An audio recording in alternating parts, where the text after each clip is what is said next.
Hey everybody, G4 Video 5 here, and welcome back to some more Grand Theft Auto 3. In this part, we will be completing the final mission called The Exchange. Sí, bueno. ¿Pa qué es idiot? One of these Scarface idiots.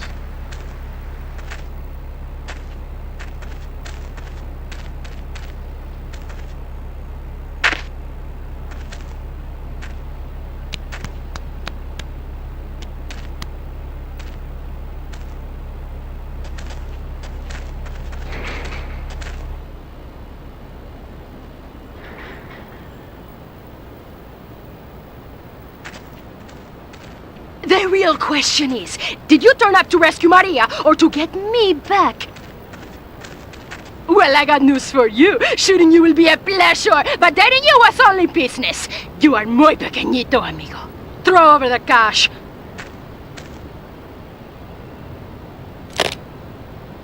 You have been a busy boy, but you haven't learned. I'm not to be trusted. Kill the idiot!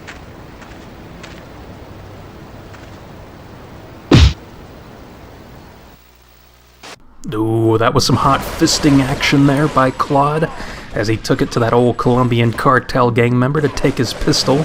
And that's a fairly significant thing, because going into this mission, when you activate doing it, you get all of your weapons taken away from you. So something you could theoretically do, unlike what I am doing, is you can hang around in the compound a bit longer to use the pistol to kill the other Colombian cartel gang members that are within the facility, besides the guards that I ended up killing, because the other Colombian cartel gang members will also have Uzis, but some of them will have AK-47s, which is a fantastic weapon for this mission, because you're going to have a few high-powered enemies coming up here that should be taken out from a distance, or at least from the safety of a vehicle, such as by performing a drive-by. As you can see here, at the bottom section of the Cochrane Dam, we have this entrance that's being guarded by Colombian cartel gang members holding AK-47s. So yeah, the trusty drive-by method by using that uniquely colored blue Kuruma that we got during the first mission of this game is quite a handy tactic, and I like how things are coming full circle there. You know, by using that vehicle, it served me quite well during this playthrough. But moving forward, though, we have the sniper rifle behind those trees, which is a very fantastic weapon, because there's going to be some enemies that are on elevated platforms that can be accessed by using staircases, but it's best not to get too close to those enemies, as they will be holding M16s. So, you know, they're a bit of sharpshooters too. You gotta watch yourself when you get close to them. So the old sniper rifle comes in handy there. And I suppose a different tactic you can use during this mission is that once it's activated and once you have control of Claude, you can drive back to your safe house and collect all of the weapons that you receive for collecting all of the hidden packages in this game, if you're at that point of, you know, having those weapons unlocked at your safe houses.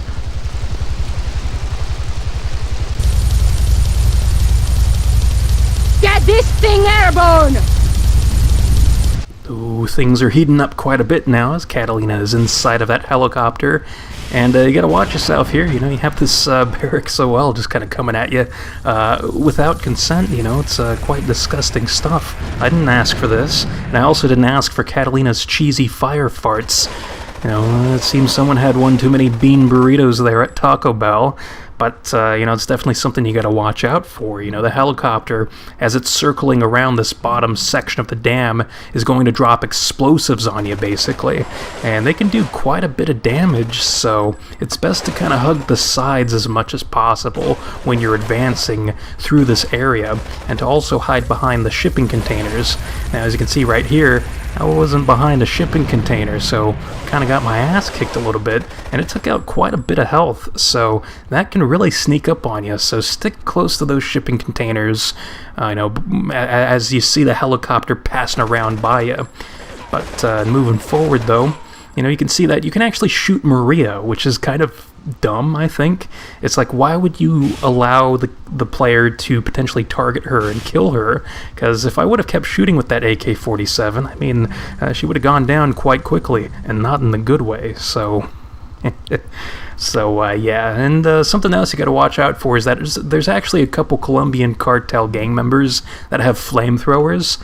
So using the sniper and using the AK-47 and the M16 when you pick up those weapons are quite handy strategies when advancing in this place. But now that we've reached the end of this area here at the Cochrane Dam, we've picked up this conveniently located rocket launcher, and we're going to fire off a shot, and we're going to see Catalina do an impression of me when I have too many Cheez-Its before bed.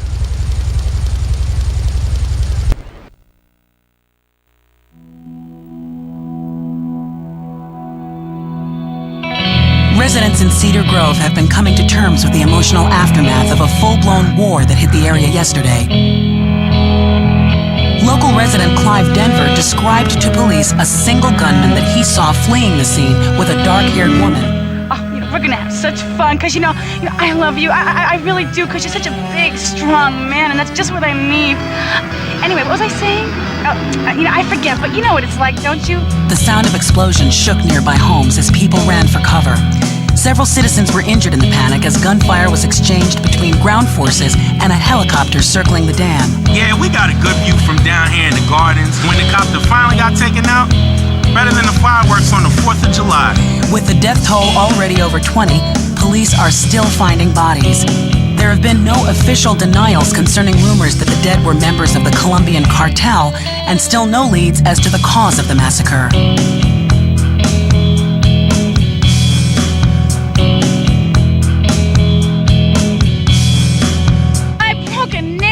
My hair is ruined. I mean, can you believe it? This one cost me $50. So now we've got to ask ourselves, did Claude kill Maria when the screen faded to black?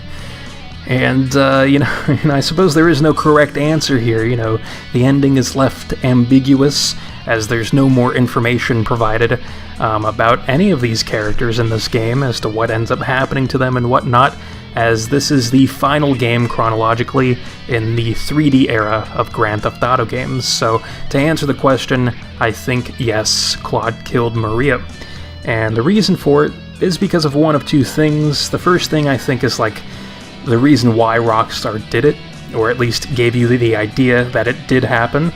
And that is that Claude is this silent, cold-blooded protagonist that has no regard for anybody, who is now joined by this annoying, overly talkative companion.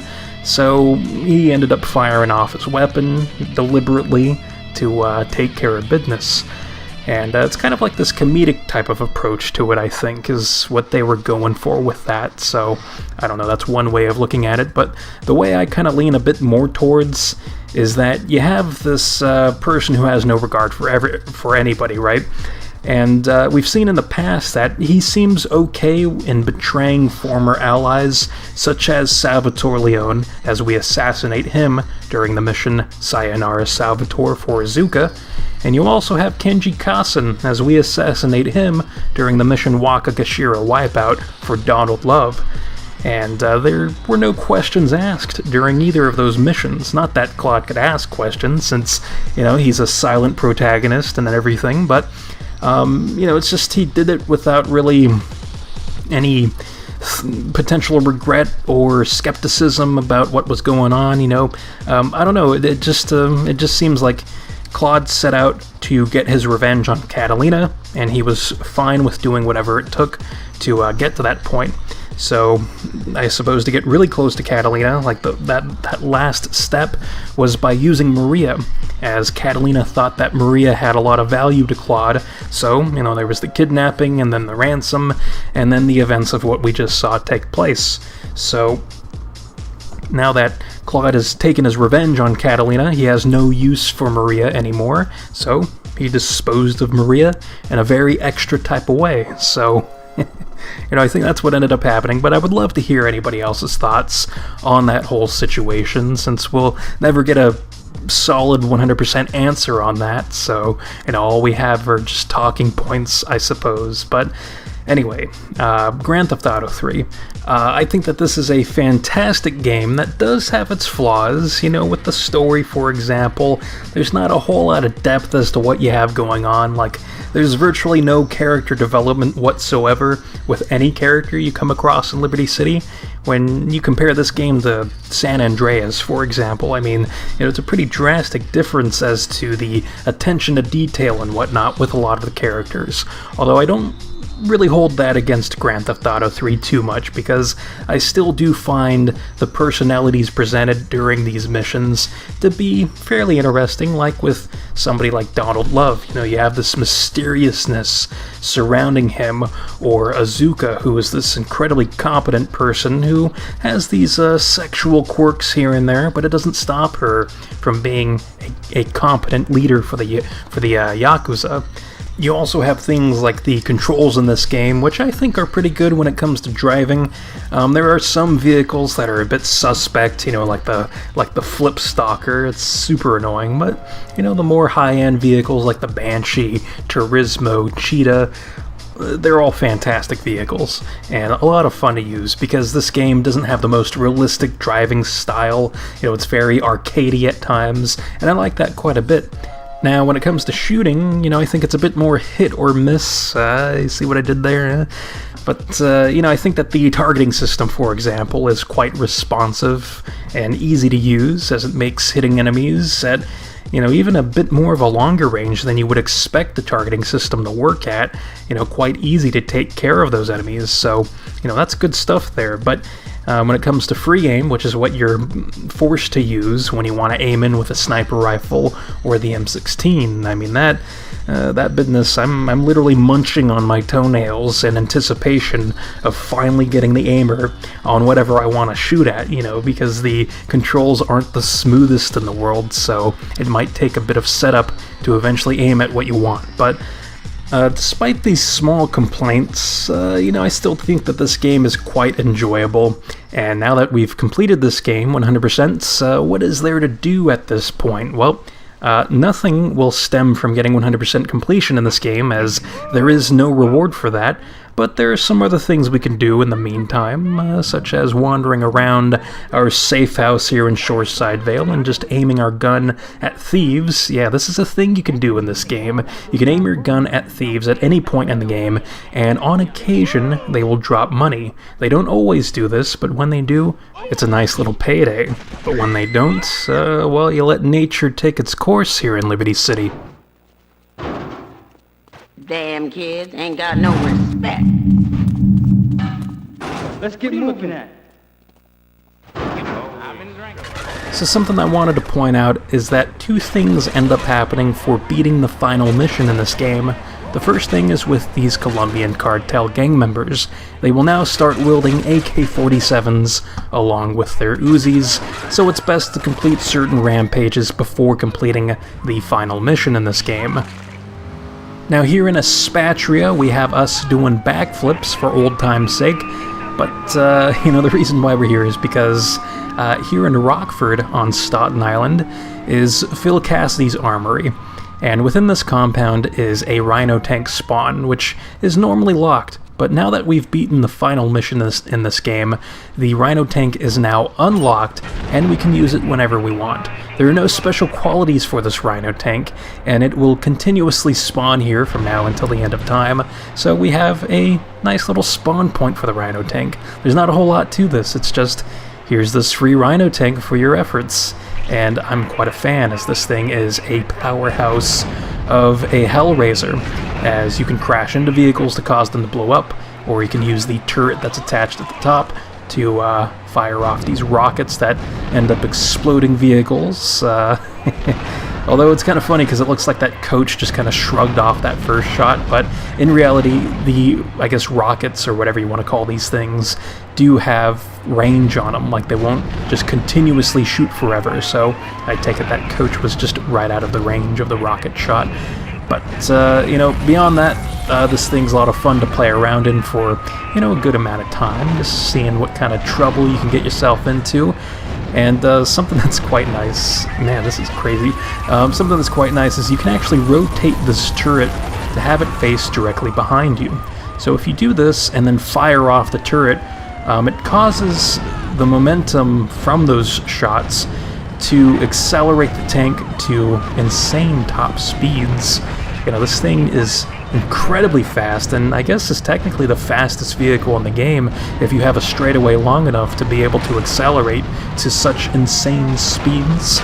But that's really all there is to the Rhino tank. You can technically do the Vigilante mission in this thing if you wanted to, but I'm gonna pass on that business. So next up we have this sign here in Bedford Point that says, "See you in Miami." And I suppose it's a bit of foreshadowing there, as that's where the next Grand Theft Auto game takes place that came out after this one. So, interesting stuff there. But it also mentions Francis International Airport, and there's some things I'd like to show off that are located around that area in Shoreside, Vale. So here in this back area of Francis International Airport, we have a bunch of hangars as well as a bunch of runways, and we've seen this song and dance before during certain missions, as well as during certain activities that were required for 100%. But the reason why we're here is for a dodo plane, and this is one of the spawn locations for the dodo plane inside of this hangar. And the reason why I want this thing is because I want to show off that you can fly using the dodo. And the way you do that is by getting a nice stretch of empty space and accelerating. And as you're accelerating, you want to hold down the down directional button, or down on the left analog stick. And once you see sparks start flying up, that's when you release whatever direction you're holding down, and you just let the magic happen.